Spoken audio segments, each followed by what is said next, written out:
Continuamos con el artículo 13 de Roma 1 sobre la cláusula de excepción nacional. Esto en cuanto al ámbito de aplicación, los contratos.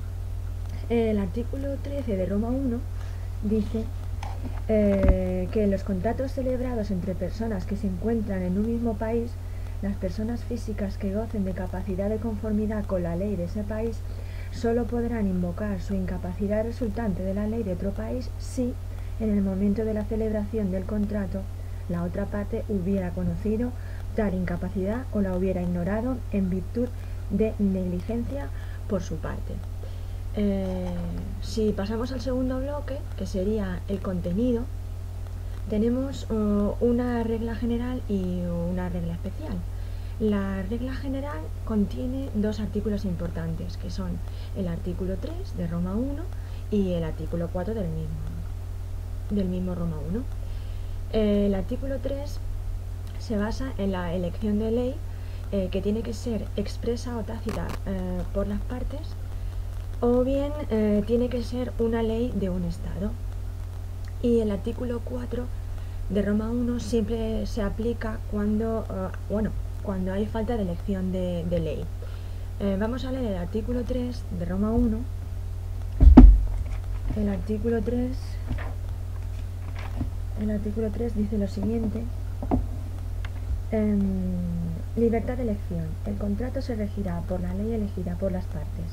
Esta elección deberá manifestarse expresamente o resultar de manera inequívoca de los términos del contrato o de las circunstancias del caso.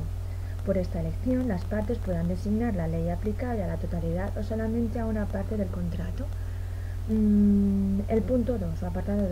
Las partes podrán en cualquier momento convenir que el contrato se rija por una ley distinta de la que lo regía con anterioridad, bien sea en virtud de una elección anterior efectuada con arreglo al presente artículo o de otras disposiciones del presente reglamento.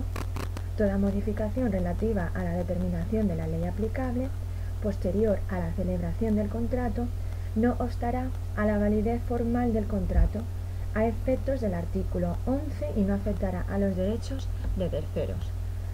Apartado 3. Cuando todos los demás elementos pertinentes de la situación estén localizados en el momento de la elección en un país distinto de aquel cuya ley se elige, la elección de las partes no impedirá la aplicación de las disposiciones de la ley de ese otro país que no puedan excluirse mediante acuerdo. El apartado 4. Cuando todos los demás elementos pertinentes de la situación en el momento de la elección se encuentren localizados en uno o varios Estados miembros, la elección por las partes de una ley que no sea la de un Estado miembro se entenderá sin perjuicio de la aplicación de las disposiciones de derecho comunitario, en su caso, tal como se apliquen en el Estado miembro del foro, que no pueden excluirse mediante acuerdo. Su apartado 5. La existencia y la validez del consentimiento de las partes en cuanto a la elección de la ley aplicable se regirán por las disposiciones establecidas en los artículos 10, 11 y 13.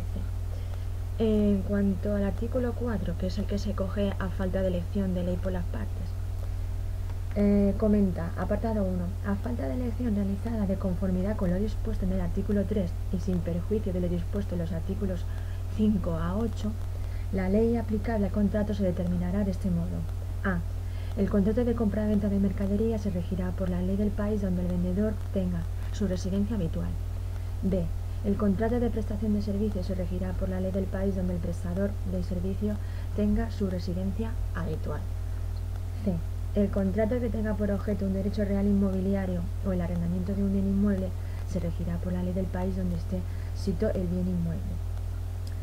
Letra D. No obstante lo dispuesto en la letra C, el arrendamiento de un bien inmueble celebrado con fines de uso personal, temporal para un periodo máximo de 6 meses, muy importante, consecutivos, se regirá por la ley del país donde el propietario tenga su residencia habitual, siempre que el arrendatario sea una persona física y tenga su residencia habitual en ese mismo país. Apartado E. El contrato de franquicia se regirá por la ley del país donde el franquiciado tenga su residencia habitual. F. El contrato de distribución se regirá por la ley del país donde el distribuidor tenga su residencia habitual. G. El contrato de venta de bienes mediante subasta se regirá por la ley del país donde tenga lugar la subasta, si dicho lugar puede determinarse. Apartado H. El contrato celebrado en un sistema multilateral que reúna o permita reunir según normas no discrecionales y regidas por una única ley los diversos intereses de compra y de venta sobre instrumentos financieros de múltiples terceros, tal como estipula el artículo 4, apartado 1, punto 17 de la Directiva 2004/39/CE, se regirá por dicha ley. Apartado 2. Cuando el contrato no esté cubierto por el apartado 1 o cuando los elementos del contrato correspondan a más de una de las letras A a H del apartado 1, el contrato se regirá por la ley del país donde tenga su residencia habitual la parte que deba realizar la prestación característica del contrato. 3. Si del conjunto de circunstancias se desprende claramente que el contrato presenta vínculos manifiestamente más estrechos con otro país, distinto del indicado en los apartados 1 o 2, se aplicará la ley de este otro país. Y el último, menos mal, al número 4, cuando la ley aplicable no pueda determinarse con arreglo a los apartados 1 o 2, el contrato se regirá por la ley del país con el que presente los vínculos más estrechos.